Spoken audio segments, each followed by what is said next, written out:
negara kita sepertinya akan agak lama nih baiknya, sepanjang kejujuran belum menjadi sesuatu yang sangat dipentingkan. Tapi kalau mikirkan negara terlalu besar bagi kita, kalau negara ini jadi baik, kuncinya apa? 3M. Mulai dari diri sendiri. Yang kedua, mulai dari hal yang kecil. 3, mulai saat ini. Ingin negara ini jadi baik, semua yang menyimak mulailah dari kita. Kita tidak rugi kalau jadi orang jujur selain untung. Bagaimana kalau orang lain tidak jujur, kita yang jujur. Jangan sampai terbawa. Jujur, berikut ini ada beberapa hal yang bakal terjadi kalau orang tidak jujur.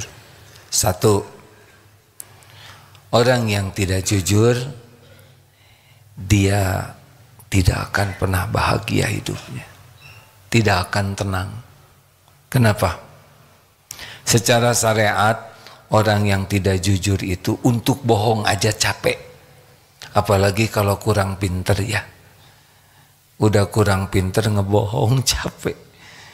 Ngebohong itu seperti tawaf berlawanan arah. Ya, jadi Allah menciptakan kita ini, kalau kita mau benar itu otak ini nyaman. Tapi kalau berbohong itu kerja keras otak itu. Karena tidak sesuai dengan kenyataan. Itulah sebabnya para pembohong itu suka melakukan sesuatu yang tidak disadari. Karena tubuhnya ini seperti yang berontak katanya. Jadi kalau orang berbohong tuh tiba-tiba jadi sering kedip, ya. Tidak berarti yang kedip lagi berbohong. Wah, ini keliripan pembohong. Atau suka tiba-tiba mengeluarkan lidah. Jadi gimana? Begitulah ya, ada sesuatu yang tidak biasa yang tiba-tiba akan keluar dari perilakunya, atau jadi ada gerakan tertentu atau lirikan mata tertentu. Kata para peneliti, ya, saya tidak mau meneliti orang bohong karena tubuh ini lebih menikmati jujur. Jadi capek tidak jujur tuh, sudah mau tidak jujurnya aja capek, sesudah jadi tidak jujur lebih capek lagi. Karena harus menutupi ketidakjujurannya. Nah, kebohongan itu kan harus ditutupi, pasti dengan kebohongan lagi. Udah gitu capek lagi. Nanti ditutupi capek. Saya tidak tahu ya, sekarang di Indonesia ini sedang heboh kasus fufu fafa. Free, mengerti maksudnya? Capek sekali tuh yang punya akun fufu fafa itu berusaha menutupi mati-matian. Akun fufu faka afun lagi. Afun kuku papa ini Allah yang tahu, Allah yang berkehendak membuka apapun. Tapi jadi pelajaran besar bagi kita. Tidak ada yang tersembunyi bagi Allah, dan jika Allah mau membuka, pasti dibuka. Saya tidak tahu siapa penulisnya, ya, dan bukan urusan saya untuk menyelidiki, tetapi urusannya adalah mengambil hikmahnya. Tidak bisa bohong. Dan betapa lelahnya pemilik akun ini takut terbongkar. Betul tidak? Ini pelajaran berharga. Jangan bohong. Kepada pemilik akun Fufu Fafa, sebaiknya gentleman saja kalau lelaki, ya. Kalau wanita, ladies aja nggak pantas. Gentleman ngaku ini akun saya. Saya salah. Saya akui perbuatan ini perbuatan yang tercela. Saya menyesali. saya mohon maaf yang sebesar-besarnya sudah menjadikan kehebohan di negeri ini. Dan saya menyadari bahwa ternyata diri saya ini masih jauh dari layak mengemban amanah apapun. Izinkan saya lebih fokus untuk memperbaiki dulu diri saya sendiri sebelum berkiprah lebih banyak. Begitulah. Bagaimana perasaannya Pak kalau gentleman begitu? Keren. Saya mengundurkan diri dari jabatan sebagai KM di kelas 2B gitu. Ini yang aku ini pelajar SMP gentleman. Gak usah kemana-mana ngomongnya. Lanjut. Selamat stres bagi orang-orang yang tidak jujur. Dari awal saja sudah stres. Maling itu stres Pak. Takut ketahuan lagi mau maling. Lagi merencanakannya aja stres, betul tidak? Kok betul sih? Ya sudah. Ya sudah. Yang nyebut betul kaget. Saya tidak berburuk sangka. Tapi di film-film kayak gitu. Setiap perbuatan dosa itu dua cirinya. Satu, gelisah. Dua, takut ketahuan orang. Udah jadi bohong nih, tambah gelisah. Kenapa gelisah? Karena Allah lah mencabut ketenangan. Ingat baik-baik ya. Hati ini dibulak-baliknya oleh Allah. Pembohong tidak akan diberi tenang. Karena tenang itu kuncinya dua. Maaf. Ala bidzikrillah tatmainnul qulub. Kuncinya ingat kepada Allah. Dan bahagia itu kuncinya dua. Iman dan amal soleh. Maling, tidak jujur, bukan amal soleh. Itulah sebabnya dicabut oleh Allah. Dua, yang kedua, orang-orang yang pembohong itu selain dia tidak bahagia, dia juga akan rusak kredibilitasnya. Kalau Allah membuka, hancur. Tidak ada yang percaya sama orang bohong. Dan orang kalau sudah ketahuan bohong, sekalinya dia berbicara benar, tetap dianggap bohong. Ini berat sekali. Membangun kredibilitas itu tidak mudah, perlu waktu. Tapi menghancurkan kredibilitas bisa sekejap. Dibuka saja kebohongan kita. Bahkan kita sumpah. Wah, sumpah apa? Kamu bohong. Ini mah asli. Ya, asli yang bohong. Gitu. Berat sekali. Kalau suami tidak jujur ketahuan istri, itu berat untuk jadi kredibel sebagai pemimpin keluarga. Kalau di RT ada ketua RT yang pembohong, gak dipercaya RT itu. Sama mau jabatan apapun. Termasuk ibu suka berbohong. Mana Bu belanjaan? Udah habis Pak. Kenapa habis tanggal segini belanjaan? Gak percaya. Tuh, begitulah. Berat sekali hidup pembohong. Sudah dia menderita, hancur kredibilitasnya. Gak bisa. Susah. Nanti tiap kita ketemu, cap itu ada terus. Nah, tukang bohong, tukang tipu, gak bisa dipercaya. Kalau jadi pedagang pembohong, orang tidak mau beli lagi. Berat sekali. Gimana dong saya udah pernah bohong, tapi nggak ada yang tahu. Tobat. Mumpung ditutupi oleh Allah, tobat. Karena orang tidak tahu kebohongan kita, bukan karena kita jago berbohong. Kenapa orang tidak tahu kebohongan kita? Jawab atuh hadirin. Karena Allah masih menutupi. Tobat. Tapi kalau berkaitan dengan harta, hak orang lain, kembalikan. Jangan udah nipu, tobat tapi tetap dipegang uangnya. Kembalikan. Lalu bagaimana nih kalau kita ketahuan sudah bohong? Tobat. Dan tobat kita bukan agar orang kembali percaya kepada kita. Ingat baik-baik ini ya, karena kita tidak mungkin 100% tanpa dosa, enggak mungkin. Ada bohongnya lah kita juga walaupun kecil-kecil, apalagi yang besar. Dan bohong itu mengancam kita. Tobat. Tobat itu adalah mengharapkan ampunan Allah. Perkara orang jadi percaya lagi kepada kita, itu bukan urusan kita. Itu adalah Allah yang membulak-balik hati. Jelas? Halo? Jelaskah? Jadi kita bikin salah, segera tobat, tobatnya ikhlas, sungguh-sungguh, nanti Allah yang ngebulak-balik setiap hati. Dari benci jadi sayang lagi, itu tidak bisa diakali oleh kita.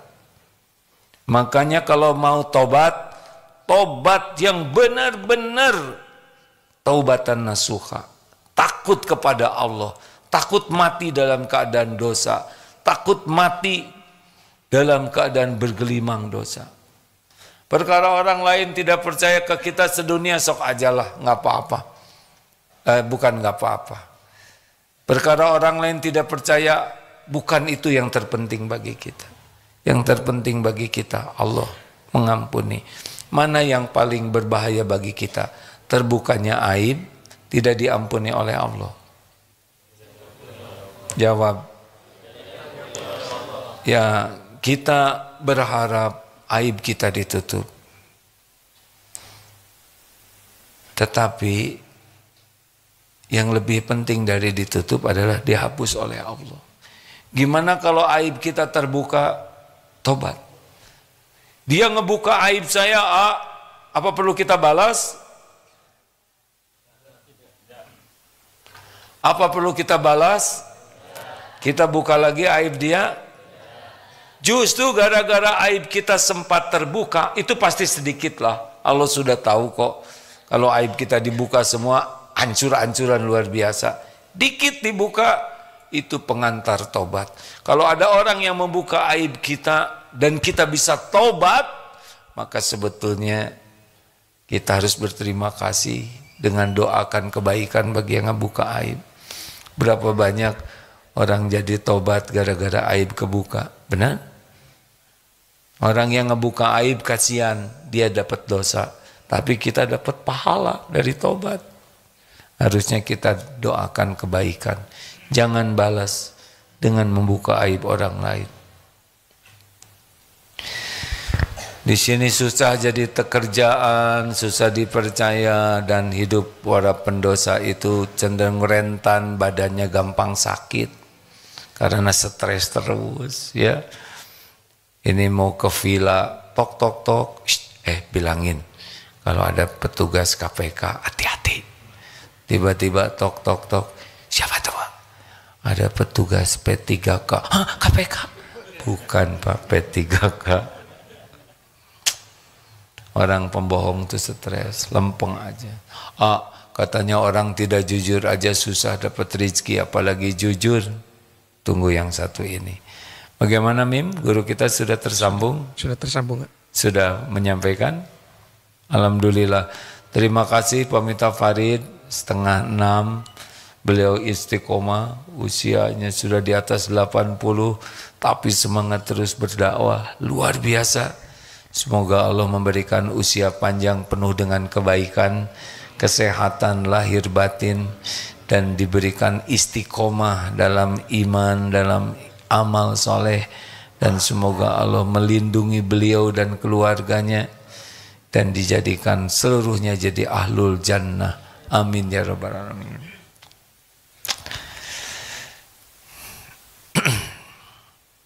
Sampai di mana tadi?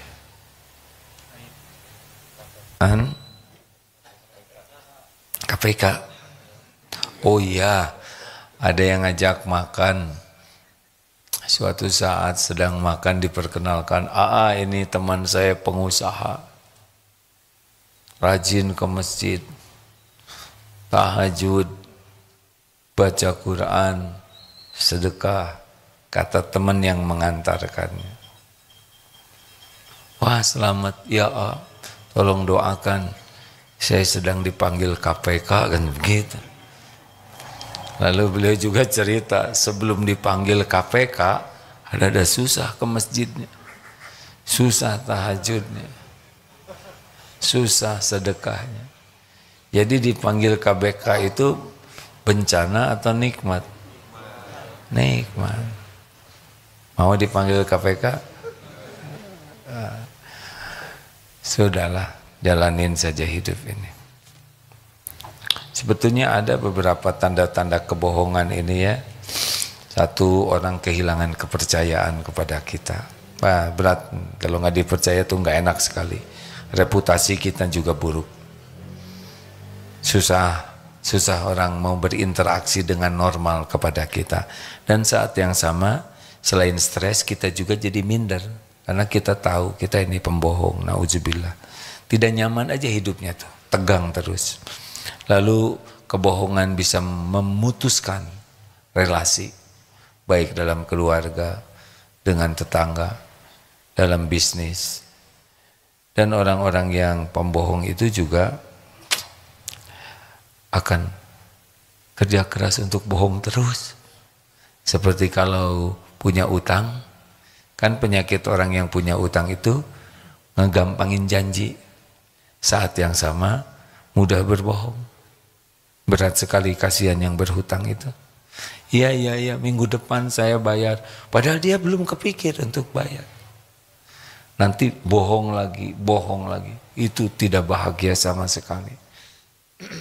Kalau saudara, ini ada seseorang punya hutang besar. Bagaimana Pak? Saya ikhtiar dan doa, tapi saya belum bisa menjanjikan waktunya. Memang secara syariat ada yang bisa dijual, tetapi maaf saya tidak bisa janjikan waktunya. Itu hati saya lebih tenang dibanding nanti Maret, dan itu Juni, udah 3 tahun dan menghilang. Itu lebih buruk. Jangan, gentleman saja. Kalau kita punya utang, datangi. Nanti dia marah, tapi Allah tidak marah. Dia ngebulak-balik hati dia adalah Allah. Gentleman, ya. Ada gentleman, ada gentleman. Tahu apa bedanya? Nggak penting. Gentleman itu mukmin, gentleman itu beruang, hadirin adan. Sia-sia. Astagfirullah. Ada pertanyaan silakan. Ayo kita diskusi tentang ini. Mem. Tentu saja orang yang pembohong dia akan berurusan dengan hukum. Gini Bung, ngapain lah bohong? Astagfirullah. Mau apa bohong?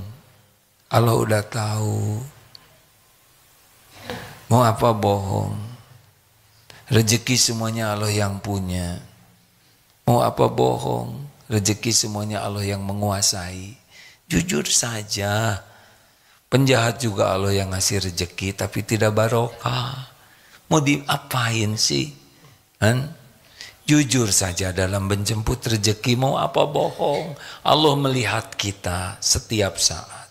Innallaha la yakhfa alaihi syai'un fil ardi wala fis sama.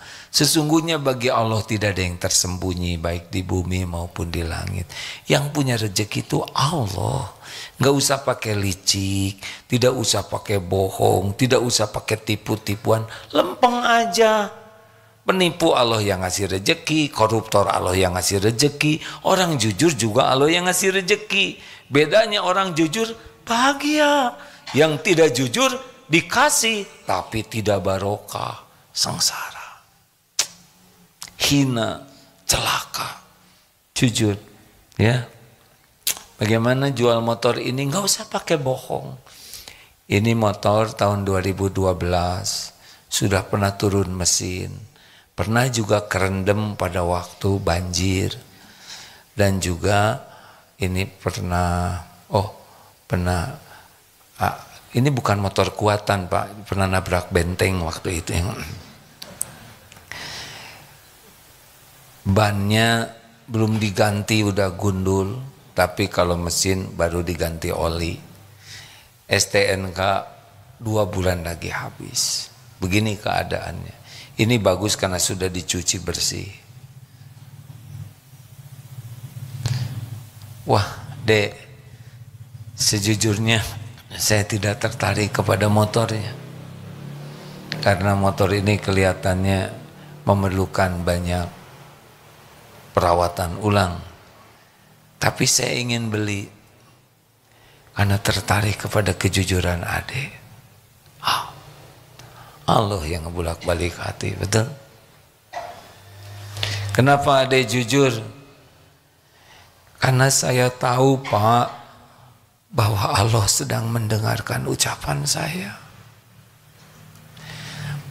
Dan saya tahu bahwa setiap ucapan saya akan saya pertanggungjawabkan. Tapi nanti kalau jujur begini nggak ada yang beli, nggak bisa Pak. Yang menentukan rezeki saya adalah Allah, bukan kebohongan. Kalau saya bohong, rezekinya ada, ini laku, tapi saya akan berdosa. Saya belum tentu panjang umur. Uang ini juga akan saya bawa untuk keluarga, bisa celaka keluarga saya. Maaf ya Pak, Bapak juga jangan tergesa-gesa milih motor ini. Bapak renungkan, Bapak istiqoroh. Enggak Dek, saya mau beli aja. Berapa harganya ini? Hanya 8 juta, nggak usah pakai hanya 8 juta Pak. Nggak usah ngebanding-banding. Di tempat lain 10 juta, ya 10 juta teh baru deh, kan jadi ribut lagi. 8 juta saja. Baik deh, ini harga motor, ini 20 juta untuk kejujuran Ade. Ade sudah umroh belum? Belum Pak. Sama deh, doakan saya juga pengen. Keren, keren. Orang jujur itu keren, betul tidak? Selalu indah Pak. Rasulullah SAW indah dengan kejujuran. Kita tidak akan 100% sempurna, pasti ada salah, mungkin banyak salah. Tapi jangan bermain-main dengan ketidakjujuran, dan kalau sudah tergelincir, segeralah tobat.